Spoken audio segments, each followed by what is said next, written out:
in order to sustain Ukraine as it continues to fight, I'm sending Congress a supplemental budget request.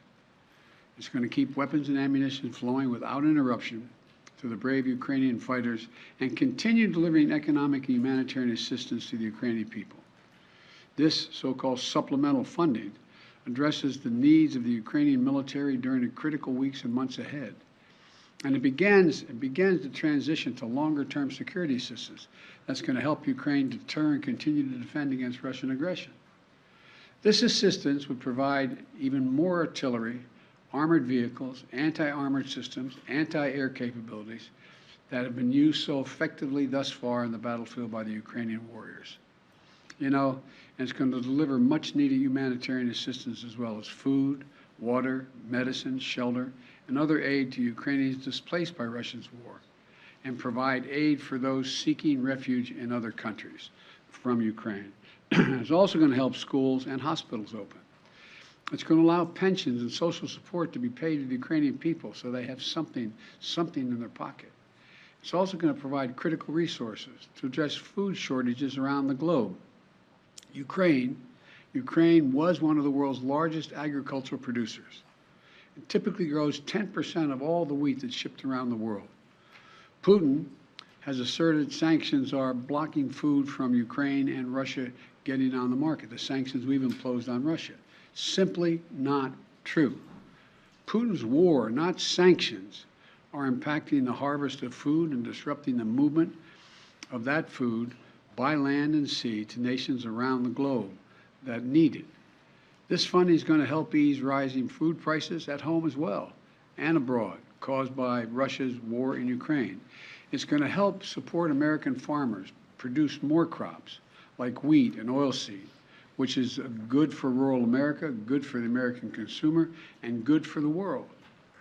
And this supplemental request will use the Defense Production Act to expand domestic production and the reserve of critical materials like nickel and lithium that have been disrupted by Putin's war in Ukraine and that are necessary to make everything from defense systems to automobiles.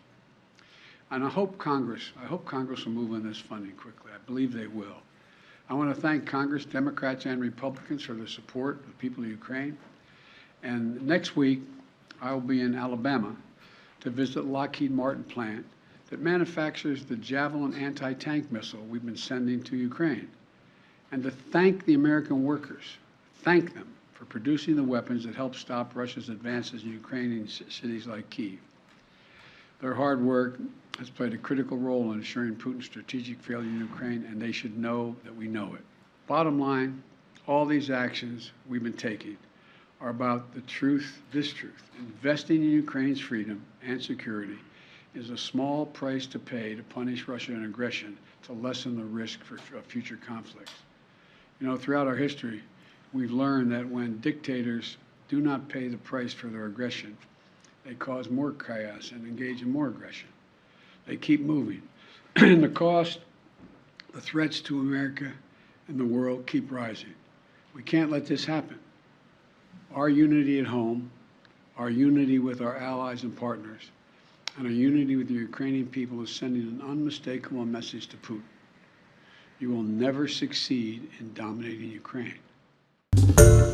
Hi, everyone. George Stephanopoulos here. Thanks for checking out the ABC News YouTube channel. If you'd like to get more videos, show highlights, and watch live event coverage, click on the right over here to subscribe to our channel. And don't forget to download the ABC News app for breaking news alerts. Thanks for watching.